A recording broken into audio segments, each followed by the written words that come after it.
Hello students. I hope आपकी exam की preparation बहुत अच्छी चल रही होगी। अटेम्प्ट आपके सामने है, कुछ ही दिन बचे हैं।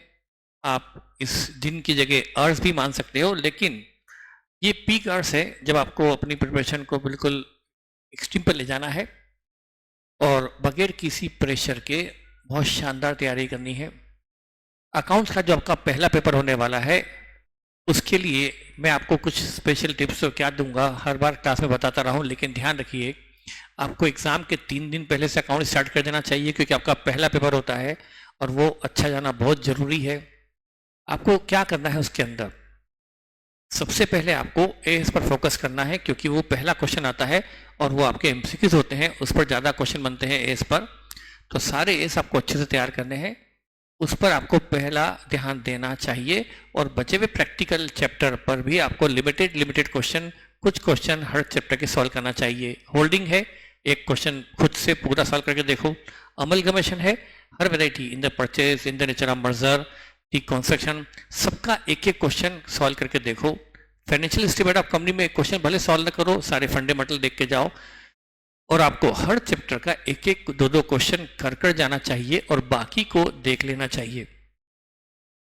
प्रेशर बिल्कुल ना हो, हड़बड़ी बिल्कुल ना हो। एग्जाम के दिन, एग्जाम के 3 घंटों में आपका स्पीड बहुत ज़बरदस्त हो, अच्छी हो। और उसके लिए जरूरी नहीं है कि आप पहला क्वेश्चन है तो पहले सॉल्व करो।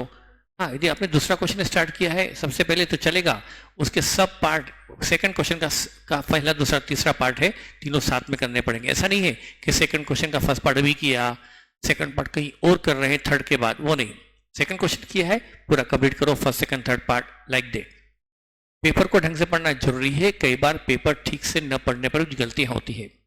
जैसे कि मैं एक बताऊं, मैं खुद एक क्वेश्चन सॉल्व कर रहा था AS10 का, उसमें एक एक्सपेंसेस था overhead related to construction of site.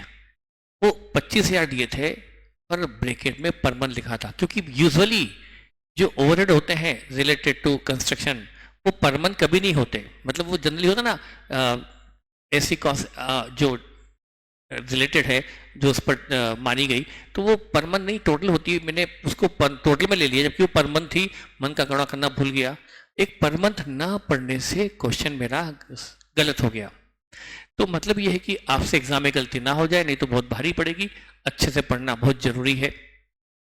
उसके बाद आपको जो एग्जाम का पेपर आपका सामने होगा, शुरू के टाइम जो मिलते हैं आपको पढ़ने के लिए, पूरा पेपर एक एक ग्लांस देख लो 2 मिनट में, और अगले 6-7-8 मिनट में वो क्वेश्चन पढ़ना शुरू कर दो जो सबसे पहले आप करने वाले हो, ताकि पेपर सामने, कॉपी सामने आते ही उस क्वेश्चन को आप जल्दी से कर पाओ। कुछ क्वेश्चन में मैंने ये भी बताया था कि आपको कुछ क्वेश्चन में क्वेश्चन के पढ़ते ही सबसे पहले एंड पढ़ना चाहिए कि क्वेश्चन पूछ क्या रहा है, क्योंकि क्वेश्चन जब स्पेशली जो केस स्टडी आती है, केस स्टडी उसमें देखना चाहिए कि क्वेश्चन क्या पूछ रहा है। उसके बाद हम क्वेश्चन पढ़ेंगे ना, तो हमारी केस स्टडी पढ़ने का तरीका बदल जाएगा। हम उस एंगल से पढ़ेंगे कि हमें इन का जवाब देना है। पूरी केस स्टडी पढ़ो, फिर क्वेश्चन देखो। तो हो सकता है आप थोड़ा सा क्वेश्चन पढ़कर पहले देख लो क्वेश्चन पूछ क्या क्या रहा है, फिर पढ़ो केस स्टडी को, तो आपके लिए शायद आसानी हो सकती है। मैं यहाँ पर अभी क्यों आया हूँ, मैं आया हूँ आपको मैं आपको बताने आया हूँ model test paper. Okay, model test paper आपको कुल मिलाकर 8 मॉडल पेपर इंस्टीट्यूट ने भेजे हैं। उन सबको सॉल्व करना प्रैक्टिकली पॉसिबल नहीं है आप लोगों के लिए, इतने कम टाइम में आप इतने मॉडल पेपर सॉल्व नहीं कर सकते। तो मैं क्या कर रहा हूँ, उन सारे पेपर्स को मैंने इन शॉर्ट स्टडी किया है। जो मेरा पार्ट है उसमें जो मैं पढ़ाता हूँ, जैसे पूरे प्रैक्टिकल में पढ़ाता हूँ और कुछ एस में पढ़ाता हूँ, तो जो एस मैंने पढ़ाए हैं और जो प्रैक्टिकल क्वेश्चन मैंने कराए हैं उसको ही मैं यहाँ पर कवर अप कर पाऊँगा। मैं कोशिश कर रहा हूँ कि 8 मॉडल पेपर को मैंने जो समराइज किया है, उसका जो की पॉइंट है, जो पॉइंट आपको ऑलरेडी पढ़े हुए हैं, मैंने पढ़ाए हुए हैं, वो मैं यहाँ पर रिविजन नहीं कर रहा हूँ, क्योंकि वो आपको करना है, इतना टाइम भी नहीं है। मैं वही पॉइंट बताऊंगा जो थोड़े यूनिक है, थोड़े स्पेशल है। हो सकता है उसमें आपको कुछ पता हो, आपको हो सकता है ना पता हो। तो मैं स्टार्ट कर रहा हूँ मॉडल पेपर नंबर 1 से। तो आपको क्या करना है, मॉडल पेपर लेके बैठ जाना है, वो साथ में रखकर बैठना जरूरी है, और उसको एक एक करके चेक करते जाएं।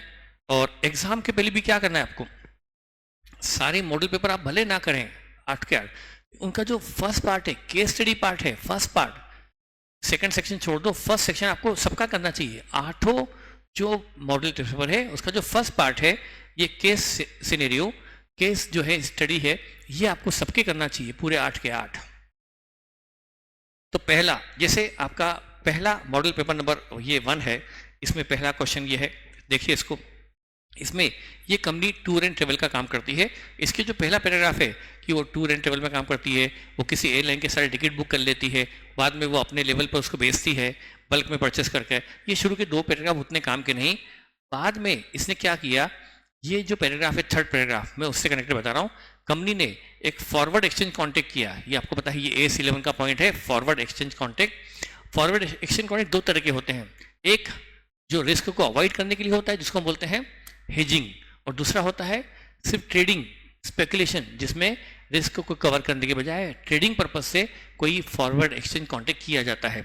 तो आपको पता है कि दोनों का ट्रीटमेंट अलग अलग है। हेजिंग में जो प्रीमियम पे करते हैं उसको अमोर्टाइज करते हैं over the period of agreement, और यदि ट्रेडिंग करते हैं, स्पेकुलेशन करते हैं, हेजिंग नहीं करते, रिस्क कवर नहीं करते, तो उस केस में वो जो लॉस या प्रॉफिट है उसको जिस ईयर में हुआ है उस ईयर में उसको पीएल में डाल देते हैं, क्योंकि वहां पर ट्रेडिंग हो रही है।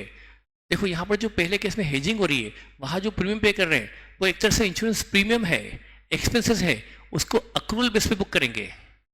प्रीमियम है, एक्सपेंसेस है, अक्रूवल बेस लगेगा, उसको अमोर्टाइज करेंगे ओवर द पीरियड। लेकिन जो ट्रेडिंग है, ट्रेडिंग में अक्रूवल नहीं लगता, वो हम वहां ट्रेड किए हैं लाइक स्टॉक, हमने वहां एक्सचेंज खरीदी है लाइक ए स्टॉक, तो फिर वहां पर इसको स्टॉक की तरह ट्रीट करो। जिस ईयर में बिकता है उस ईयर का प्रॉफिट लॉस माना जाता है इन केस ऑफ गुड्स। तो वहां foreign exchange like a goods है, स्टॉक है, तो उसको जिस ईयर में सेल हुई, जिस ईयर में प्रॉफिट लॉस हुआ, वहीं का मानते हैं। आपको पता है ये हमारा AS11 में है फॉरवर्ड एक्सचेंज कॉन्टेक्ट, तो ये उसका है। यहाँ पर इसने, चूंकि ये टूर एंड ट्रेवल का काम करता है, पर इसने फॉरवर्ड एक्सचेंज कॉन्टेक्ट किया है, तो यहाँ पर ये जो इसने कवर किया है, ये कवर किया है रिस्क को कवर करने के लिए, करेक्ट।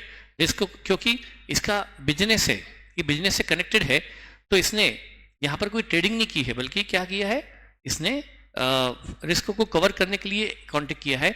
तो जो भी प्रीमियम पे करी उसको क्या करेंगे, over the period of agreement amortise करेंगे।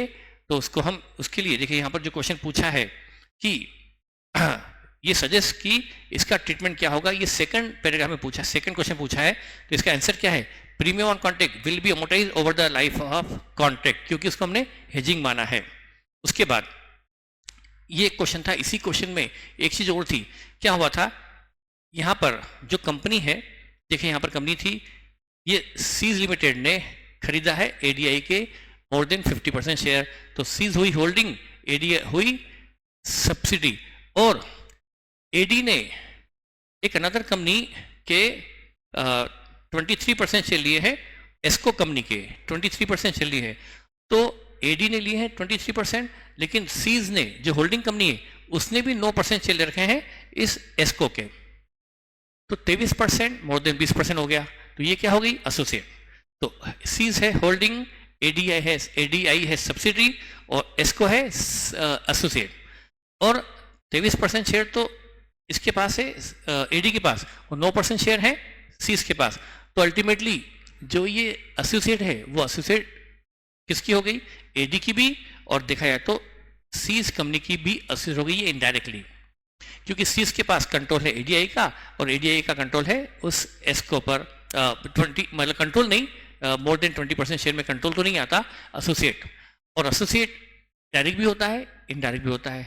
यहाँ पर 23% डायरेक्ट भी है, और 23 दोनों मिलाकर 2 भी हो रहा है। तो यहाँ पर क्या होगा बेटा, अकाउंटिंग कैसे होगी आप पढ़ लेना, उसको ऑब्जेक्टिव आपका हो जाएगा। पहले क्या करेगी, सीज कंपनी होल्डिंग है, ADI सब्सिडी है, और एस्को है एसोसिएट। तो क्या होगा, पहले ADI कंपनी क्या करेगी, यहां पर एसोसिएट कंपनी है यहां पर, तो यहां पर जो आंसर आ रहा है, देखो यहां पर हम इसकी बात करें, ये यहां पर जो आंसर C जो आ रहा है, ये इसका सही है। यहां पर ADI क्या करेगी, ADI के पास 30%, 23% शेयर है, तो ये इक्विटी मेथड यूज करके क्या करेगी, ये इक्विटी मेथड लगाएगी उसके ऊपर। तो ये इक्विटी मेथड लगाएगी कौन, ADI लगाएगी इक्विटी मेथड एस्को के लिए। तो ADI अपनी बैलेंस शीट में क्या करेगी, इक्विटी मेथड लगाकर एसको है उस पर इक्विटी मेथड लगा देगी और एक नई बैलेंस शीट बना लेगी, और वो बैलेंस शीट होल्डिंग कंपनी अपने इसमें मर्ज कर लेगी, और बाद में होल्डिंग कंपनी 9% के लिए वही इक्विटी मेथड लगा देगी एस्को के लिए। तो पहले ये ध्यान रखिएगा आप कि एस्को जो एसोसिएट है उसके लिए क्या होगा, यहां पर इक्विटी मेथड कौन लगाएगी, पहले एडीआई, और फिर वो जो बैलेंस शीट बनेगी एडीआई की, वो बैलेंस शीट को होल्डिंग कंपनी अपने इसमें मर्ज कर लेगी एज पर S21। उसके बाद जो 9% शेयर है उसके जो होल्डिंग के पास हैं इस एस्को के, उसके लिए भी होल्डिंग लगा देगी इक्विटी मेथड, क्योंकि वो उसकी एसोसिएट भी तो है, ये ध्यान रखेगा। उसके बाद अब ये क्वेश्चन जो था ये मैं आपको भेज चुका हूं आपकी टेलीग्राम ग्रुप पर, और ये क्वेश्चन आपको सॉल्व करना है, इसका सॉल्यूशन भी मैंने भेज दिया है। ये क्वेश्चन काफ़ी अच्छा है। इसमें देखिए मैंने जो गलती हो गई थी, जैसे यहाँ पर ये जो है ये S10 का क्वेश्चन है, बहुत अच्छा क्वेश्चन है। इसके अंदर कॉस्ट ऑफ, ये एक जमीन खरीद कर बना रहे हैं बिल्डिंग, तो जमीन खरीदी, बिल्डिंग बनाई, जमीन खरीदने में 2 रुपए की वो कॉस्ट भी शामिल है जो लीगल कॉस्ट है, तो डेफिनेटली वो जमीन की कॉस्ट में जुड़ेगा। 30 लाख में जमीन की खरीदने की कॉस्ट भी है और 2 लाख की लीगल कॉस्ट भी है, दोनों मिलाकर लैंड की कॉस्ट मानी जाएगी, वो गलत नहीं है। 80,000 खर्च किया लेवलिंग पर, वो जुड़ेगा। एम्प्लॉय की कॉस्ट ये पर मंथ दी थी, इसको नंबर ऑफ मंथ से गुणा करके, आपको यहाँ पर मंथ दिख रहा था तो मंथ से गुणा हो जाएगा। मटेरियल खरीदा, कंस्ट्रक्शन की, वो भी जुड़ जाएगा। लेकिन cost of relocating employ to new factory, ये not directly attributable cost. Employ को नई फैक्ट्री में शिफ्ट करने का खर्चा कोई असेट बनाने का डायरेक्टली एट्रीब्यूटेबल खर्चा नहीं, हो तो शिफ्टिंग कॉस्ट है, न कि कंस्ट्रक्शन, ये नहीं जुड़ेगी। और आपको ये पता है इनॉग्रेशन कॉस्ट, वो तो बनने के बाद की होती है, वो भी नहीं जुड़ेगी। ओवरहेड कॉस्ट जो डायरेक्टली एट्रीब्यूटेबल है, ये इन्होंने ओवरहेड कॉस्ट दी थी, मैंने इसको 25,000 ले लिया था, जबकि नीचे पर मंथ पढ़ना भूल गया, ध्यान रखिएगा। जनरल ओवरहेड के लिए इसने 4 से 5 लाइन दी है, लेकिन आपको पता है कि जनरल ओवरहेड यानी office and administration, general overhead कभी भी कॉस्ट में नहीं जुड़ते। तो ये ओवरहेड दिए थे कि हुए, मतलब प्रोजेक्ट मैनेजर ने 30 जोड़े, जबकि कंपनी की पॉलिसी हिसाब से 24 जुड़ना चाहिए, लेकिन ऑडिटर 15 बोल रहा है, ये हमें कहीं भी जोड़ने की जरूरत नहीं है क्योंकि जनरल ओवरहेड है। उसके बाद क्या हुआ, ये आपको सॉल्व करना है। लेकिन इसके बाद इन्होंने एक लोन लिया, वो लोन चूंकि ये असेट जो है क्वालिफाइंग है मोर देन 12 मंथ, तो इसका इंटरेस्ट भी कैपिटलाइज होगा एस पर S16, तो ये S16 भी इसमें आ गया, और ब्याज जुड़ेगा वो भी 9 महीनों का। लेकिन उसमें से जो इनकम हो गई है इसी लोन की मनी को टेम्पररी इन्वेस्ट करके 25 कमा लिया गया, तो वो इंटरेस्ट की कॉस्ट में से लेस कर नेट कॉस्ट कैपिटलाइज हो जाएगी, ये क्योंकि क्वालिफाइंग एसेट्स है। उसके बाद यहां पर यह भी कहा गया कि ये काम कुछ महीनों के लिए, 4 महीनों के लिए इंटरप्ट हुआ, और ये इंटरप्शन अब नॉर्मल है, इसलिए हम 4 महीने की कॉस्ट को, इंटरेस्ट कॉस्ट को हम कैपिटलाइज नहीं करेंगे, और ये खर्चे भी 4 महीने के बिल्कुल छोड़ देंगे, क्योंकि वो अब नॉर्मल है। नॉर्मल होता तो हम कॉस्ट में जोड़ देते, अब नॉर्मल है तो कॉस्ट में इंक्लूड नहीं करेंगे, क्योंकि वो टेम्पररी स्टॉपेज है, वो आपने पढ़ा होगा। अब यहाँ पर फिर आपको क्या करना है, पहले टोटल कॉस्ट निकालनी है बिल्डिंग की, इंक्लूडिंग इंटरेस्ट एवरीथिंग। बाद में क्या करना है, टोटल कॉस्ट में से, अच्छा फिर एक चीज़ और है, टोटल कॉस्ट जो है बिल्डिंग की, उसमें 75% कॉस्ट अलग करोगे, 25% अलग करोगे, क्योंकि यहाँ पर ये बोल रहे हैं कि इस कॉस्ट में रूफ है, छत है, 25% वो अलग करो और 75% अलग करो, क्योंकि दोनों की लाइफ अलग अलग है, मतलब कंपोनेंट मेथड लगेगी। 75% की लाइफ 40 साल है और 25% की लाइफ 20 साल है, तो हमें दोनों पर डेप्रिसिएशन अलग अलग लगाना पड़ेगा। तो क्या करना पड़ेगा, पहले टोटल कॉस्ट निकालो, उसमें से फिर लैंड अलग करो, फिर बची हुई बिल्डिंग के 2 हिस्से करो, 75% 25%, दोनों पर डेप्रिसिएशन अलग लगाओ, फिर आपका आंसर आ जाएगा। ये क्वेश्चन बहुत अच्छा था, इसमें सब कुछ कवर हो गया है S10 का पॉइंट, ठीक है, ये आपको देखना है बेटा। उसके बाद मॉडल टेस्ट पेपर नंबर, ये जो भी है इसका डिस्क्रिप्टिव पार्ट है, इसी में ये पार्ट शायद हमने इन्वेस्टमेंट चैप्टर में देखना रह गया होगा। ये लॉजिकल नहीं, मतलब ये कोई एस में नहीं लिखा गया, पर एक थ्योरी में लिखा गया कि यदि गोल्ड और सिल्वर जब व्यक्ति खरीदता है तो यूजुअली लॉन्ग टर्म के लिए खरीदता है, तो यदि गोल्ड और सिल्वर के लिए कुछ न दिया जाए तो अज्यूम कर लेना कि वो लॉन्ग टर्म इन्वेस्टमेंट है, और जानते हैं लॉन्ग टर्म इन्वेस्टमेंट होता है उसका वैल्यूएशन होता है at cost, usually at cost. Current investment है तो कॉस्ट और NRV market which is less, लेकिन लॉन्ग टर्म को यूजुअली हम कॉस्ट पे कैरी करते हैं। तो उस क्वेश्चन में गोल्ड और सिल्वर को लॉन्ग टर्म माना गया, क्योंकि लिखा नहीं गया लेकिन माना गया लॉन्ग टर्म, और वो मानकर क्वेश्चन किया गया। फिर यहां पर आगे आइए,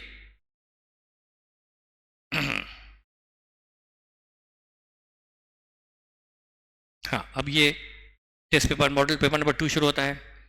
ये में एक क्वेश्चन देखिए यहाँ पर, ये इसका मैंने कहा ना, इसका फर्स्ट क्वेश्चन हमेशा बहुत अच्छा है। सब कुछ छोड़ लें लेकिन सारे क्वेश्चन ये फर्स्ट पार्ट जरूर करना, सारे आठों के आठों पेपर के। अब देखिए यहाँ पर ये एक इन्होंने यहाँ पर जो मेन पॉइंट है जिसके लिए मैं कर रहा हूँ, जो है यहाँ पर एक चीज़ है जो मैं खास है वही बता रहा हूँ। इसमें पॉइंट पैराग्राफ नंबर जो है, कंपनी बोरोड 25 लाख, ये बोरोइंग की आप जानते हैं AS 16 लगता है, और हम इंटरेस्ट कॉस्ट को कैपिटलाइज तभी करते हैं जब असेट क्वालिफाइंग हो। और क्वालिफाइंग कब होती है? जब मोर देन 12 मंथ लगे, और कभी कभी लेस देन 12 मंथ में भी यदि वो लगता है कि काम due to use of new machine, modern machine, जो काम 18 महीने का था वो 9 महीने में हो गया, तो फिर भी हम क्वालिफाइंग मान लेते हैं। यहाँ पर ऐसा लिखा हुआ है, तो ये असेट क्वालिफाइंग है तो इंटरेस्ट कैपिटलाइज होगा। तो यहाँ पर 25 लाख का लोन लिया है, उस पर 12% से ब्याज बनता है बेटा। यहाँ पर जो भी बना 3 लाख, लेकिन 3 लाख के ब्याज में से कुछ पीरियड यहाँ पर इंटरप्शन रहा है, यहाँ एक्टिविटी 4 महीने बन रही है, तो उसका ब्याज हम कैपिटलाइज नहीं करेंगे। तो फिर 3 लाख में से 8 महीने का ब्याज कैपिटलाइज होगा, 4 महीने का कैपिटलाइज नहीं हुआ, क्योंकि 4 महीने एक्टिविटी डिस्टर्ब रही है एबनॉर्मली। लेकिन एक चीज है जिसके लिए मैंने पॉइंट लिया है, यहाँ पर 5 लाख के खर्चे हुए हैं लोन लेने के लिए। ये बड़ा ऑकवर्ड है। 25 लाख के लोन को लेने के लिए इन्होंने 5 लाख खर्च कर दिए ट्रेवलिंग और मीटिंग पर लोन लेने के लिए, एबनॉर्मली हाई है। ब्याज 3 लाख का साल भर का और 5 लाख के खर्चे, 25 लाख के ब्याज के लिए 5 लाख का खर्चा करना हाईली जस्टिफिएबल, मतलब इनजस्टिफिएबल है। तो मॉडल ने भी, जबकि ये फाइनेंस कॉस्ट है, लोन लेने के खर्चे भी फाइनेंस कॉस्ट में जुड़ते हैं, लोन रेजिंग एक्सपेंसेस भी फाइनेंस कॉस्ट में जुड़ते हैं, पर उन्होंने इसको फाइनेंस कॉस्ट में नहीं जोड़ा है। 5 लाख के खर्चों को शायद बस लिख दिया कि हमने इसको नहीं जोड़ा, मान लिया कि ये लोन लेने से डायरेक्टली रिलेटेड नहीं है, बाकी नहीं जोड़ा है। और हम भी, और वैसे ही सारे क्वेश्चन जो है ना, जो मैंने AS 10 का बताया अभी, ये क्वेश्चन ये एक्चुअली जो फाइनल का FR है उसके इंड एज से लिए हुए क्वेश्चन है जो उन्होंने ये इंटरव्यू डाल दिए हैं। तो ये क्वेश्चन भी वहीं का है, वो जो पहला क्वेश्चन मैंने पढ़ा AS 10 वाला वो भी वहीं से था। ठीक है, तो ये आप 5 लाख फाइनेंस कॉस्ट नहीं लोगे, लेकिन बाकी लोगे। अच्छा, यहाँ पर अब ये था कि कंपनी ने, यहाँ पर एक था कि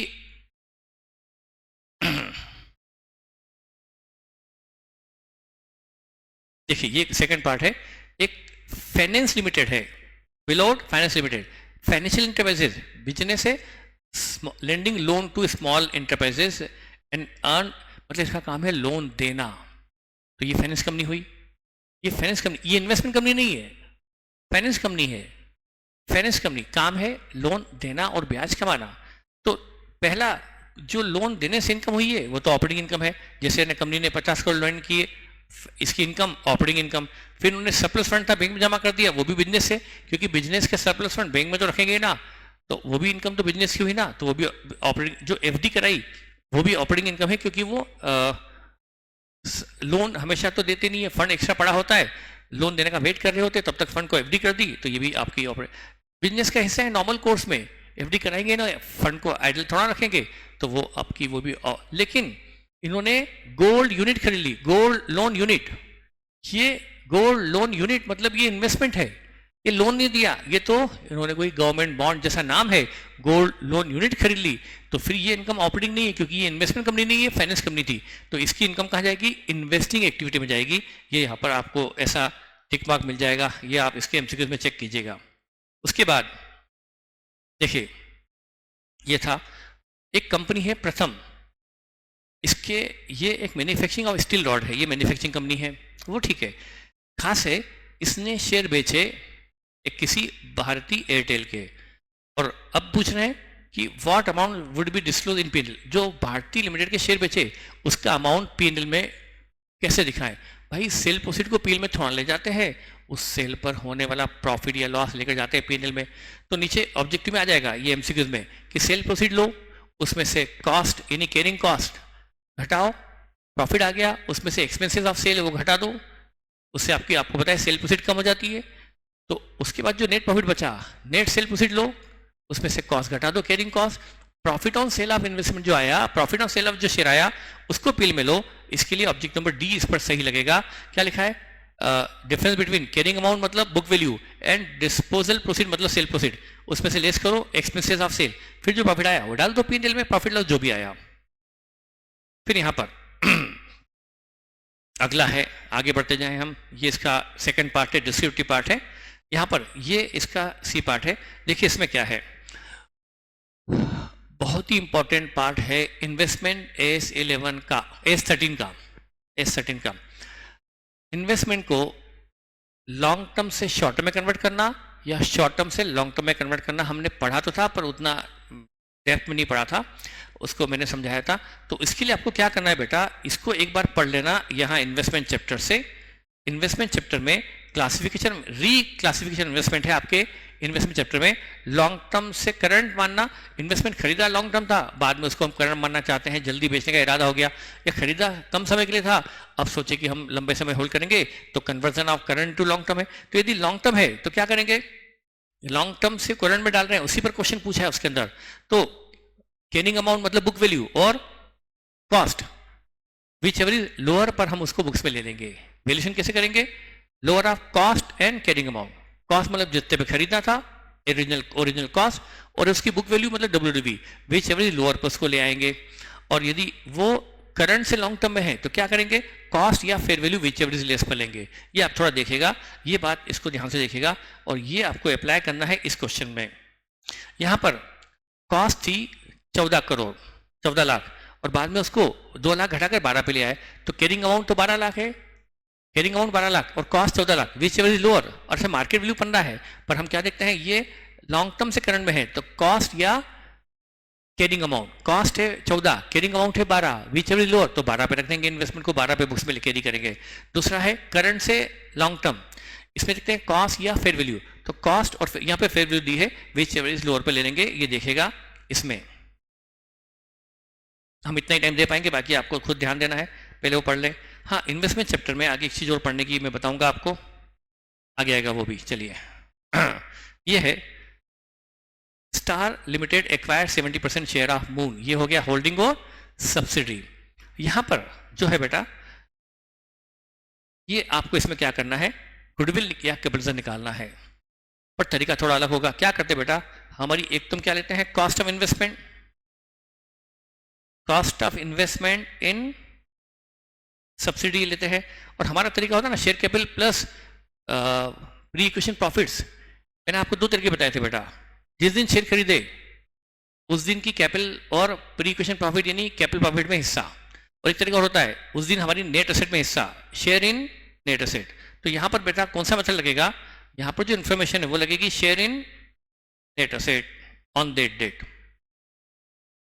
इससे गुडविल निकलेगी कि हमें इतना देकर हमें नेट एसेट में इतना हिस्सा मिला, यहाँ पर ये वाली मेथड लगेगी। तो यहाँ पर बेटा आपको असेट दी हुई है, सारी असेट जोड़ लो, असेट को 20% बढ़ाने को बोला है बढ़ा लो, घटाने को बोला है घटा लो, ये सारी असेट बढ़ा घटा के रिवाइज वैल्यू पे ले आओ, asset less liability net asset यहाँ पे ले लो बेटा।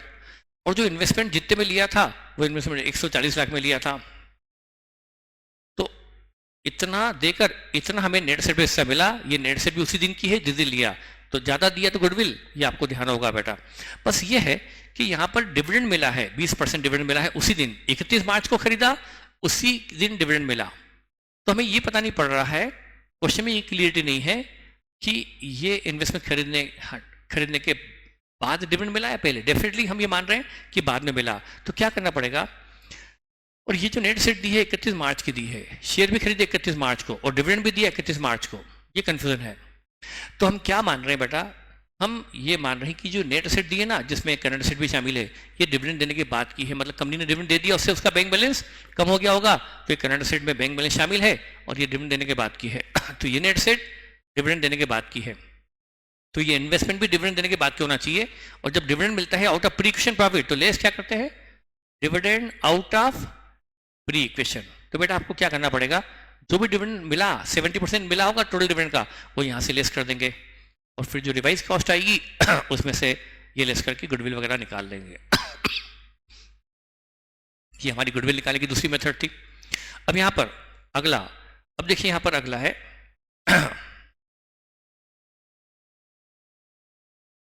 अब ये क्वेश्चन जो ना 6 है, लगता है कि 11वीं क्लास का क्वेश्चन यहाँ पूछ लिया। क्या बोला है कि यहाँ पर आपको यहाँ पर जो कंपनी है उसकी असेट 16 लाख की है, लायबिलिटी 6 लाख की है, और equity asset less liability equal to equity, मतलब 11वीं क्लास में पढ़ा था ना, asset less liability equal to net से, नेट से मतलब कैपिटल, कैपिटल मतलब इक्विटी। अब इतना इजी क्वेश्चन कैसे पूछ सकते हैं, पर पूछा है। अब क्या बोला है, show the impact on this 3 of this. जैसे अर्न 10% डिविडेंड, इन्होंने किसी दूसरी कंपनी के शेयर खरीदे, उस पर 10% डिविडेंड मिला, तो क्या होगा, असेट बढ़ जाएगी, और प्रॉफिट बढ़ने से डिविडेंड मिलेगा तो असेट भी बढ़ेगी, और चूंकि डिविडेंड मिला इनकम बढ़ी तो इक्विटी भी बढ़ जाएगी। फिर इन्होंने 1 लाख रुपए क्रेडिट को 1,40,000 के क्रेडिट को 1 लाख में सेटल कर दिया, तो आपकी लाइबिलिटी कम होगी 140 से, असेट कम होगी 1 लाख से, क्योंकि पेमेंट आप 1 लाख करोगे, तो प्रॉफिट हो गया 40 का, उससे आपकी इक्विटी 40 से बढ़ जाएगी। Rent of premises is outstanding, 20 का रेंट है, तो रेंट आप लाइबिलिटी बढ़ाओगे और प्रॉफिट कम करोगे। रेंट आउटस्टैंडिंग है मतलब बुक्स पे लेना रह गया, तो लाइबिलिटी बढ़ाओगे और प्रॉफिट कम करोगे, प्रॉफिट कम होने से इक्विटी कम हो जाएगी। ए ने विड्रॉ कर लिया 18,000 परसेंट के लिए, तो असेट भी कम होगी और इक्विटी भी कम हो जाएगी। इतना सिंपल क्वेश्चन उन्होंने दे दिया है। एग्जाम में आ जाए तो हम सोचे करना क्या है, बस आपको ये कॉलम बनाकर कि बिफोर और ये आफ्टर बताना है। आप इसका सॉल्यूशन देख सकते हैं, पर ये बड़ा सिंपल क्वेश्चन है, लेकिन थोड़ा सा अलग है, जैसा हमने अभी कभी ऐसा सोचा नहीं था कि 11 क्लास का क्वेश्चन ये इधर डाल देंगे। ये मॉडल पेपर हमारे बेटा हुए 2, तो हम अब स्टार्ट करेंगे मॉडल पेपर नंबर 3। ओके बेटा, अब हम स्टार्ट करते हैं मॉडल पेपर नंबर नेक्स्ट, है ना। यहाँ से शुरू करते हैं।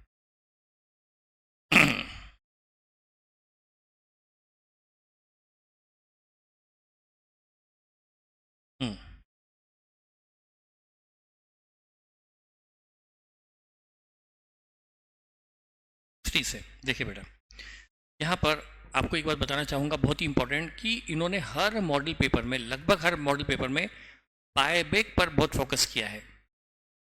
बायबैक पर फोकस बहुत किया है। बायबैक में आपको पता है कि एक तो बायबैक की एंट्रीज होती है कि बायबैक करने पर अकाउंटिंग कैसे होती है, बायबैक कहाँ कहाँ से होता है वो पढ़ना है, और फिर बायबैक की मैक्सिमम लिमिट क्या है वो पढ़ना है। 2 अलग अलग वैरायटी ऑफ क्वेश्चन बनते हैं। दोनों करने के बाद उस पर एमसीक्यूज भी बहुत बने हैं, तो आपको हर मॉडल पेपर में इस पर एमसीक्यूज मिलेंगे, तो आपको इस पर बायबैक के एमसीक्यूज पर ज़्यादा फोकस करना है, उसको एक बार सॉल्व करना ही चाहिए आपको इस मॉडल टेस्ट पेपर से। ये सब उसी के ऊपर है, ठीक है। अब यहाँ पर शुरू करते हैं हम यहाँ से। ये मॉडल पेपर नंबर 3 है ना बेटा, यहाँ से इसमें शुरुआत की हमने नंबर 3 में, यहाँ से जो मैंने टिक कर रखे हैं वहाँ से। जैसे यहाँ पर एक कंपनी है जो भी सुपर लिमिटेड, एक सॉफ्टवेयर कंपनी है, ये एक सेप, ये implementation of SAP ERP at its organisation. Cost of implementation of SAP ERP is 25 lakh. ये इंटेंजिबल एसेट हुई 25 लाख। इम्प्लीमेंटेशन हो रहा है मतलब बनानी अभी इन प्रोसेस है, और इस पर टाइम 15 महीने लगेगा, तो ये असेट मोर देन 12 मंथ हो गई, है ना बेटा। तो ये ठीक है कि ये असेट कौन सी होगी, क्वालिफाइंग, ठीक है, और मोर देन 12 मंथ लगेंगे, तो ये इंटेंजिबल एसेट में तो आई जाएगी। यहाँ पर 25 लाख का खर्चा लगा और बाद में 1 लाख एन्युअली लगेंगे उसको मेंटेनेंस के लिए। तो मेंटेनेंस की कॉस्ट तो रनिंग कॉस्ट है, वो तो रेवेन्यू एक्सपेंस है। 25 लाख तो आपकी कैपिटल कॉस्ट है जो कैपिटलाइज होगी, लेकिन 1 लाख की रेवेन्यू कॉस्ट है वो तो पीएल में जाएगी। और उसके बाद इन्होंने, जो सामने वाली पार्टी ने डिले किया, तो इनको 2 लाख रुपए का रिफंड मिल गया। तो 25 लाख देकर 2 लाख रिफंड मिल जाए तो कॉस्ट तो 23 लाख रही ना, तो हम कैपिटलाइज कितना करेंगे, 23 लाख। ये एमसीक्यू सेकंड में पूछा गया था कि कितना कैपिटलाइज होगा, तो 23 लाख होगा, 25 नहीं। उसके बाद चूंकि यहाँ पर नीचे लिखा है कि ये जो है इम्प्लीमेंटेशन, मतलब हम असेट को कब रिकॉग्नाइज करेंगे, असेट को कैपिटलाइज कब करेंगे, कब असेट मानकर असेट अकाउंट डेबिट करेंगे, तो जब सेप एक्चुअली गॉट इम्प्लीमेंटेड, जिस दिन इम्प्लीमेंट हुआ, जिससे काम चल रहा है, तब थोड़ा होगा कैपिटलाइजेशन, जिस दिन हम एक्चुअली इम्प्लीमेंट कर लेंगे। जैसे वैसे आपको पता है कि पीपी में तो क्या होता था, asset ready to use not put to use. जिस दिन असेट रेडी है यूज के लिए, उसी दिन हम डेप्रिसिएशन लगाना शुरू कर देते थे, उस तक के खर्चे कैपिटलाइज करते थे, उसके बाद का depreciation. Asset ready to use not put to use. लेकिन यहाँ पर क्या होगा, जिस दिन असेट यहाँ पर एक्चुअली गॉट, जैसे वो इम्प्लीमेंटेशन में आ गया, मतलब अब खर्चे जोड़ना बंद कर दो, उस दिन उसको कैपिटलाइज कर दो, ये वाली बात थी। यहाँ पर, और जब तक वो असेट 31 मान लो पन्ना बनने लगेंगे, बनने में वो सॉफ्टवेयर को बनने में 15 मंथ लगेंगे, इसी बीच 31 मार्च आ गई तो उसको कहाँ दिखाएंगे? बैलेंस शीट में। पूछा है during the implementation period how the expenditure incurred will be accounted for, तो कहाँ दिखाएंगे? It will be recognised as an asset, intangible asset under development, क्योंकि उस दिन वो बनी भी नहीं, ना तो रेवेन्यू एक्सपेंस है, ना भी उसको हम कैपिटलाइज कर पा रहे हैं, तो कहाँ दिखा देंगे? असेट अंडर प्रोग्रेस में दिखा देंगे उसको, ठीक। इसके बाद यहाँ पर एक चीज है, security held as a stock in trade. इस पर देखिए आपका जो इन्वेस्टमेंट चैप्टर का मॉड्यूल है उसका पहला पन्ना है, यहाँ पर दिखा गया, इसके शुरुआत में देखो इंट्रोडक्शन में, share, debenture and other security held as a stock in trade that is for sale in ordinary course of business, जिसका हम ट्रेडिंग करते हैं, आर नॉट इन्वेस्टमेंट, वो इन्वेस्टमेंट नहीं है, क्योंकि वो तो लाइक के गुड्स हो गए ना, पर वो इसमें इन्वेस्टमेंट में कवर नहीं होंगे, ये ध्यान रखेगा। नॉट एन इन्वेस्टमेंट यहाँ पर आ जाएगा, इसका टिक लगेगा, वो इन्वेस्टमेंट नहीं, नॉट एन इन्वेस्टमेंट टिक लग जाएगा इसका। आगे बढ़ते हैं। बाकी सब चीज़ें मेरे हिसाब से मतलब देखने की मुझे बताने की जरूरत नहीं है, वो सब कहीं ना कहीं हम कवर कर चुके हैं, ऐसा कोई पॉइंट होता मैं बिल्कुल बता देता। ये सब फिर से वही बात है, आप देखें बाय बैक के क्वेश्चन हर जगह दिए हुए हैं, बाय बैक जो भी है वो आप जरूर से कीजिए, क्वेश्चन कुछ तो जरूर कीजिए उसके अंदर। अब यहाँ पर ये कैश फ्लो के ऊपर है, S3 देखिए, यहाँ पर एक कंपनी है, इससे मशीन खरीदी 10 लाख में और 4 लाख तुरंत दे दिए और बचे 6 लाख, उसकी किस्तें रखी 1,05,000 की, 6 किस्तें, तो 1,05,000 में 5,000 तो ब्याज का हो गया, 1 लाख प्रिंसिपल का है। तो यहाँ पर बेटा 6 महीने की जो किस्तें है, तो हम जो प्रिंसिपल अमाउंट देंगे 1 लाख 1 लाख 1 लाख, वो तो हमारी इन्वेस्टिंग आउटफ्लो में जाएगा, इन्वेस्टिंग इन आउटफ्लो है, लेकिन जो ब्याज दिया मशीन के लिए, जो भी असेट के लिए, वो इन्वेस्टिंग आउटफ्लो नहीं, वो फाइनेंसिंग में जाएगा। तो हम बेटा 4 लाख प्लस 6 लाख 10 लाख तो हमारा इन्वेस्टिंग आउटफ्लो है, और 30,000 का जो ब्याज दिया वो इन्वेस्टिंग नहीं, वो फाइनेंसिंग आउटफ्लो है। अच्छा, अब यहाँ पर इन्होंने क्या किया, कोई मान लो असेट बेची, कोई भी असेट बेची, असेट बेचने को हम दिखाते हैं inflow of investing, fixed asset बेची, इनफ्लो हुआ, इन्वेस्टिंग इनफ्लो है, उस पर टैक्स लगा, कैपिटल गेन लगा, वो टैक्स भी इन्वेस्टिंग का ही आउटफ्लो माना जाएगा, वो टैक्स पेड कहाँ आएगा? इन्वेस्टिंग का आउटफ्लो माना जाएगा। बिजनेस इनकम पे लगा हुआ टैक्स ऑपरेटिंग आउटफ्लो, इन्वेस्टमेंट बेचने पर प्रॉफिट हुआ, कैपिटल गेन हुआ, कोई लैंड बेची उस पर प्रॉफिट हुआ, कैपिटल गेन लगा, वो टैक्स हमारा इन्वेस्टिंग का आउटफ्लो है। और डिविडेंड डिस्ट्रीब्यूशन पे टैक्स लगा, क्योंकि डिविडेंड आता है फाइनेंसिंग में, तो उस पर डीडीटी लगा है, यदि लगा है तो डिविडेंड डिस्ट्रीब्यूशन टैक्स वो फिर फाइनेंसिंग में आएगा, ध्यान रखे, ये बताया था, वो बात इसमें पूछी गई थी। आगे अब देखिए, यहां पर ये क्वेश्चन है 6 डिस्टिंग्विश फ्रॉम, ये तो ठीक है, ये क्वेश्चन है 6th ए, इसमें देखिए डेटर 1.5 लाख के हैं, ऑफ विच 5,000 इज डाउटफुल। अच्छा, सन्डी डेटर 1.5 लाख के हैं, उसमें से 5 डाउटफुल हैं, तो 5 पर तो हम बनाएंगे प्रोविजन फॉर डाउटफुल डेट्स, और 25 के डेटर और हैं जिसका मिलना भी किसी कंडीशन पर डिपेंड कर रहा है कि हमने जो प्रोडक्ट बेचा है उसको इंस्टॉल करेंगे, वो सक्सेस हुआ तो देंगे, नहीं तो नहीं देंगे। तो हमें फिर 5 मिलना तो डाउटफुल है ही, 25 मिलना भी कंफर्म नहीं है, तो हमें प्रोविजन 30,000 का बना लेना चाहिए।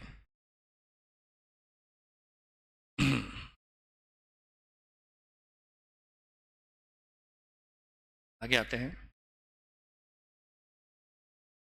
मैंने पूरा स्टडी किया है, कोशिश की है, जो मैं बता सकता हूँ बताऊंगा, फिर उसके अलावा आप मुझे मैसेज कीजिए, तो मैं और कुछ आपको डाउट होगा तो बता दूंगा, तो मेरे हिसाब से बनता है वो बता रहा हूँ मैं आपको। बाकी कई सारे क्वेश्चन मैंने देखा ना, यदि ऐसा होता तो मैं बिल्कुल बताता, सारे क्वेश्चन यूजुअल हैं, मॉड्यूल में किए हुए हैं, एग्जाम में आए हुए हैं, जो किए हुए हैं वही सब चीज़ें हैं।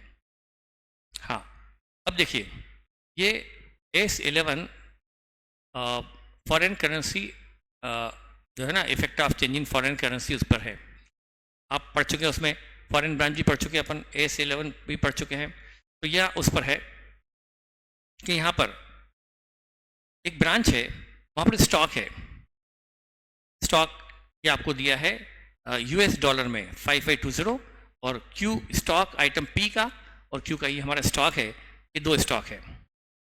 अब यहाँ पर क्या करना है, देखिए इस पर यहाँ पर लिखा है stock P is valued at A cost of US dollar 5520 US dollar में, ये कॉस्ट पर है। 5520 क्या है? कॉस्ट, मतलब इतने में हमने इन्वेंट्री खरीदी थी, ये उसकी कॉस्ट है। जब खरीदा था, मान लो खरीदा था 21 मार्च को, तो उस दिन रेट 56.5 थी। अब जानते हैं उसको कन्वर्ट करते हैं rate on the day of purchase, क्योंकि ये नॉन मॉनिटरी आइटम है और ये इंटीग्रल नॉन इंटीग्रल, इंटीग्रल मान लो इंटीग्रल भी है और नॉन मॉनिटरी है, मतलब स्टॉक और फिक्स्ड असेट, उसको कन्वर्ट करते हैं rate on the day of purchase of asset. तो जब खरीदा तब इतने में खरीदा, हमने इतने में खरीदा और इसकी उस दिन रेट ये थी। यदि हम 5520 इंटू 56.5 कर दें तो ये क्या आ गई? कॉस्ट। और हमारा इन्वेंट्री होता है कॉस्ट और NRV whichever is late whichever is less as per AS two. इसकी एनआरबी ये तो रुपीज़ में आ जाएगा कॉस्ट, और रुपीज़ में एनआरबी दी हुई है 285। तो हम क्या करेंगे, ये रुपीज़ में जो कॉस्ट है ये एनआरबी वेज एवरेज लेस पे ले लेंगे। दूसरा आइटम क्यू है, इसको इसकी एनआरबी 1035 है, 1035 एनआरबी है इसको, और क्लोजिंग रेट बेचेंगे कब? ईयर एंड में। इसकी क्लोजिंग रेट दी हुई है हमको, ये तो हमारा एनआरबी है, और कॉस्ट $1065 की है। जब खरीदा तब रेट 53 थी, तो इस पर क्लोजिंग रेट ले लेंगे। ये है एनआरबी और ये है कॉस्ट, विच एवरेज लेस पे कर लेंगे इसको भी।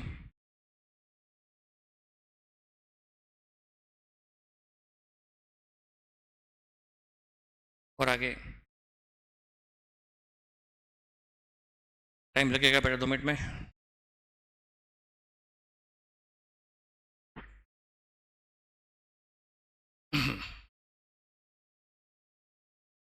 अब देखिए, एक पॉइंट है, जैसे आपका हर पहला क्वेश्चन बहुत ही अच्छा होता है, यहाँ पर एक ही पॉइंट बताने लायक है। यहाँ पर कंपनी ने, जैसे ये 10 करोड़ है, ये ज़मीन खरीदी, कंस्ट्रक्शन 25 करोड़ है, और कंपनी ने 10 लाख खर्च किए हैं for various administrative meeting in relation to planning of the building. Building को बनाने में जो मीटिंग की उसके एडमिनिस्ट्रेशन कॉस्ट है, और एडमिनिस्ट्रेशन कॉस्ट हम कभी भी कॉस्ट में इंक्लूड नहीं करते, चाहे S10 हो चाहे S2। इन्वेंट्री में भी वैल्यूएशन के वक्त हम सेलिंग ओवरहेड और एडमिनिस्ट्रेशन ओवरहेड कभी कॉस्ट में इंक्लूड नहीं करते, और S10 में जब पीपी निकालते हैं तब भी office and administration overhead cost में इंक्लूड नहीं करते। तो ये, और गलती एक चीज और है, ये 10 करोड़ है, ये 20-25 करोड़ है, और ये सिर्फ 10 लाख है। यदि जोड़ना होता, मान लो जोड़ना अलाउ था, तो भी हम गलती से कहीं 10 लाख करोड़ ना जोड़ दें, ये गलती हो सकती थी, पर जोड़ना ही नहीं है क्योंकि ये जोड़ते ही नहीं है। उसके बाद क्या हुआ, इन्होंने बेटा एक, ये बिल्डिंग बनाने वाली कंपनी है, ये एक बिल्डिंग बना रहे हैं। शुरू में इन्होंने एक बिल्डिंग बना के रखी सेल के लिए, तो फिर तो S2 में आएगी। तो पहले साल इन्होंने बिल्डिंग बना के रखी है बेचने के लिए, तो वो 35 करोड़ में आ जाएगी S2 में। क्योंकि उसकी एनआरवी 40 करोड़ है, तो कॉस्ट और NRV which ever is less, तो हम वैल्यू करेंगे 35 करोड़ पर as an inventory as per S2। लेकिन एक साल बाद, अगले साल क्या हुआ, उसको सोचा कि अब बेचना नहीं है बल्कि उसको यूज करेंगे अपने ऑफिस के लिए, तो फिर वो पीपी हो गई। अब उस पर S10 लगेगा, और उस पर 50 लाख का खर्चा और किया, तो 35.5। अब हम उसको 35.5 पर दिखाएंगे अंडर S10 पीपी के अंदर। ध्यान रखें, ये पॉइंट उन्होंने आगे के एमसीक्यूज में कवर किया है।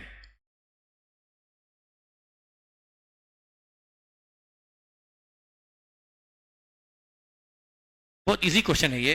इसमें पूछा है calculate minority interest, XYZ 85% share holding के हैं तो 15% माइनॉरिटी। क्या करो, share capital plus reserve surplus का 15% कर दोगे तो माइनॉरिटी आ जाएगी।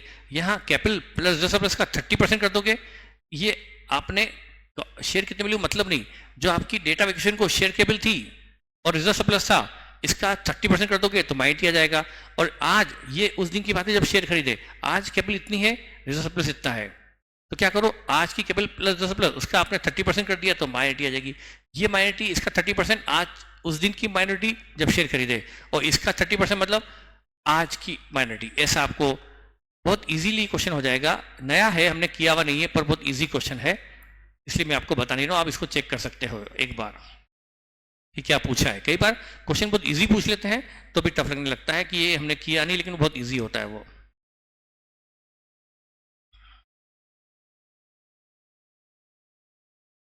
ये हमारा मॉडल पेपर नंबर 8 स्टार्ट हो गया।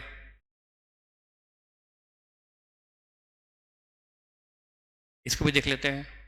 मैंने एक ही क्वेश्चन को स्टडी किया, इसमें बेटा वही कर रहा हूँ जो मुझसे रिलेवेंट पार्ट है, बाकी इन्होंने फोकस किया है इंटरनल पर भी, वो सब आपको इजीली क्लियर है सारी एंट्री, कुछ भी ऐसी नहीं जो बहुत टफ हो।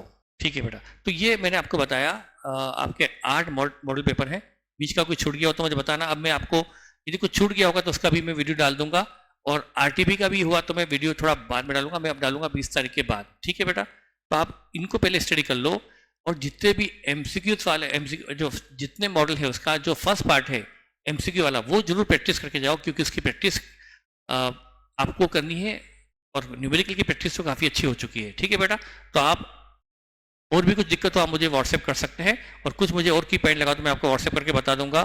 ठीक है बेटा, थैंक यू।